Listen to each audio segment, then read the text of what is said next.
I proved, I'm going to tell you, man, we only had one paid person in my entire campaign.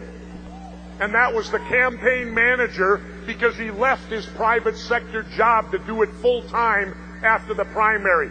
My campaign was completely volunteer, and do you know how much money that I actually raised to become governor of Minnesota? $300,000. Now, the Democrats and Republicans, they spent nearly $10 million. Now do you realize why I'm not popular with them?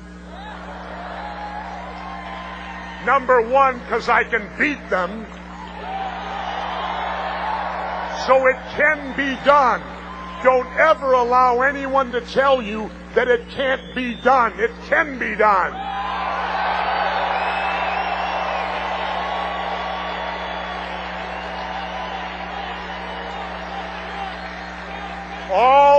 All we need, not this year, all we need is a fair and level playing field. And that's what we're here to achieve, is to try to get a fair and level playing field so the rest of us, America, and believe me, here in Minnesota, independents on polls, we're the majority, 40%. And yet, what are we made to do? We're made to pick the lesser of two evils. Well, in the words of the late, great Jerry Garcia of the Grateful Dead, Jerry always said if you're made to pick the lesser of two evils, it means you're still picking evil. Now, we need to demand more. We need to demand more of our elected officials, and we need to demand honesty. I'm tired of being sold the bill of goods. I'm tired of the dishonesty that's in government today. But you know who's responsible for it? We are. Personal responsibility. We are responsible.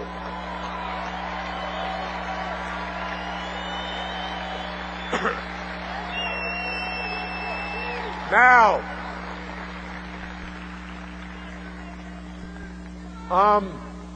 I've been living in Mexico for half the year.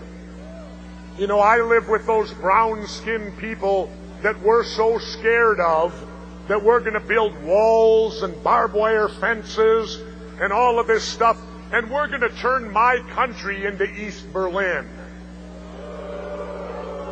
Because we fear these brown-skinned people who manage to come up here, looking for economic advantage, looking to help their families the same way you want to help yours. And to me, when I look at the United States being turned into East Berlin, it is not the country that I served when I was in the military. And let me say this for a moment. For those that doubt whether I have the right to say what I say, my father was a World War II veteran. My mother was a World War II veteran. How many people can say their mom served as a nurse in North Africa? My brother's a Vietnam veteran, as am I. So I think my family has earned the right to speak in what's supposed to be a free country.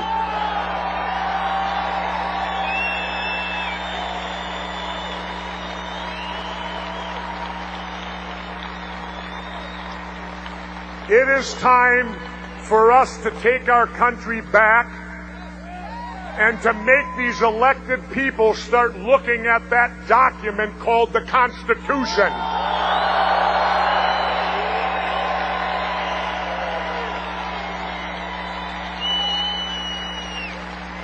Because what can our country possibly be without the very document that holds all of it together?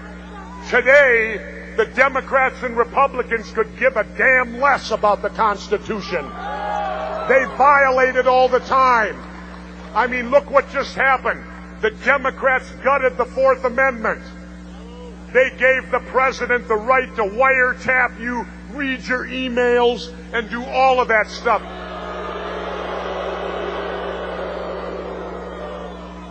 It's called illegal search and seizure.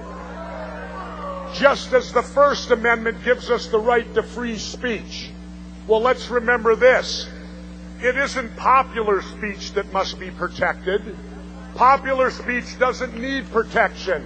It is unpopular speech that you protect.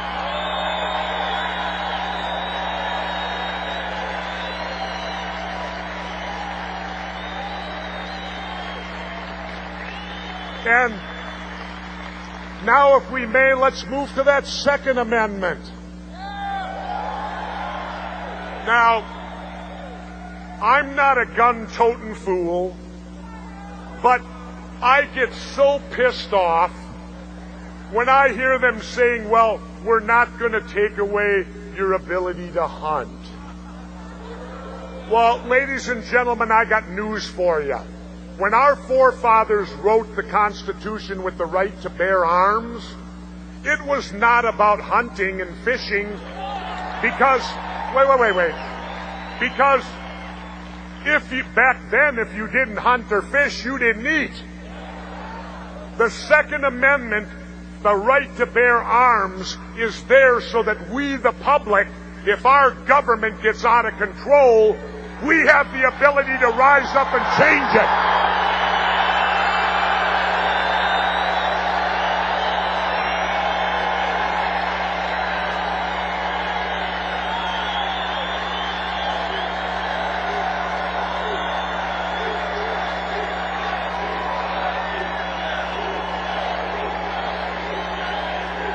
Thank you.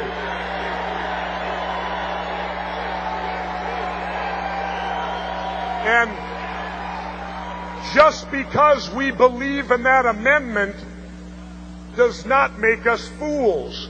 It does not make us gun-crazy people. There's a reason they put that in there. And as I said, the reason is so we have the ability. Now, many people have said to me, well, wait a minute. How could we, the citizens, ever stand up to the U.S. government and their entire military might? Well, wait a minute. I got the answer. We threw everything we had at Vietnam, and they were nothing but a bunch of farmers with a few AK-47s, and they withstood it all.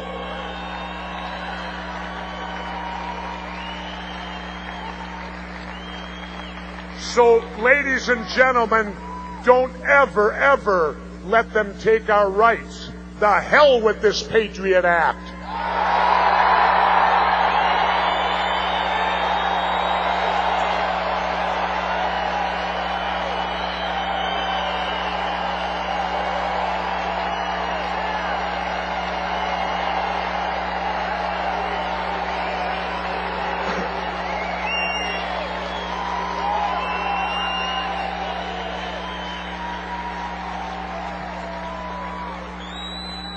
If you want to be patriotic,